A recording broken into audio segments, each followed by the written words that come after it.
Kinarma agad si Dillon Brooks nang angasan si LeBron James at Stephen Curry. Nagkamali ng ginawa si Brooks kaya heto ang ginawa ng USA. Na-hype si Curry sa ginawa niya kay LBJ. Eto na mga bro, umpisa na ang road to Paris ng Team USA at bigating team agad ang nakaharap nila sa first exhibition game. Ang bronze medalist sa huling World Cup, ang bansang Canada led by Jamal Murray, SGA at Dillon Brooks. Well, starting five ng USA nandyan si Stephen Curry, Drew Holiday, Devin Booker, LeBron James at Joel Embiid. Out pa si Kevin Durant due to injury mga bro, habang si Kawhi Leonard naman ay nag-withdraw sa lineup. Pinalitan siya ni Derek White. Full pack ang arena, present pa mga bro ang former president ng Amerika na si Barack Obama. First quarter, not a good start para sa Team USA. Unang basket ng laban ay nakuha yan ni Dillon Brooks. Maalat ang simula ng mga Amerikano mga bro, 0 for 6 sa field, kaya naman agad silang natambakan ng double digit ng Canada. No love sa pagitan ni LeBron James at Dillon Brooks mga bro, nangaasar kaagad etong si DB. Dahil lamang ng malaki ang Canada, kahit etong si Curry inaangasan ni Dillon Brooks. Well, first field goal para sa USA nang galing sa tres ni Stephen Curry. Wala pang chemistry ang USA. May ilang plays mga bro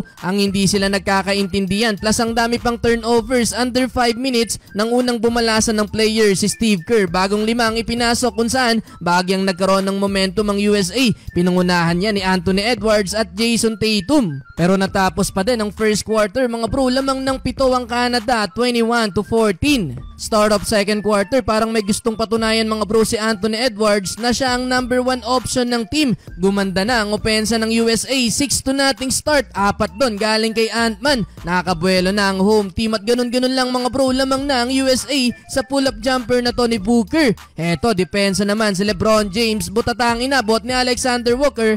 Nauwi pa yan sa fast break points ng USA mula sa tres ni Devin Booker. Napa-timeout ulit dyan ang Canada mga bro. Do after nyan, etong si Dillon Brooks nakaisa kay Joel Embiid.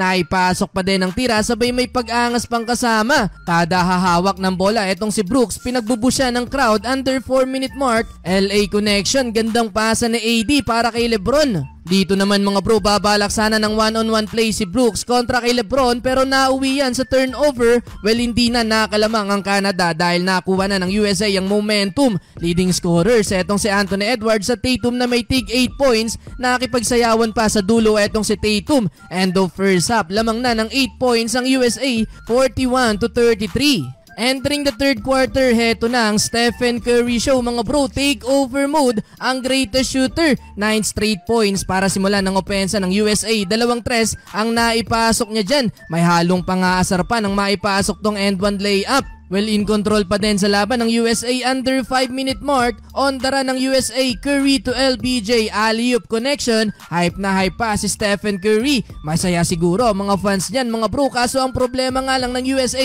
takaw sa foul ni Embiid. Nakakapag-commit ng 5 foul sa third quarter, kaya naman na-fouled out ang big man. Pinalitan siya ni AD na mas maganda ang nilalaro mga bro, na meron ng double-double. Last 2 minutes, alley-oop sana to para kay Edwards, pero napalakas ang pasa. Buti na lang nandun si Anthony Davis. Last seconds, naipasok pa ni Anthony Edwards etong buzzer beater 3-pointer kung saan abante na ng 16 points ang USA, 69-54. Well, fourth and final quarter, kontrolado pa din ng USA ang laban at hindi na nakatikim pa ng lamang dyan mga bro ang Canada. Kaya naman yung pangaasar ni Brooks kinarma sa dulo dahil tinambakan lang sila ng USA.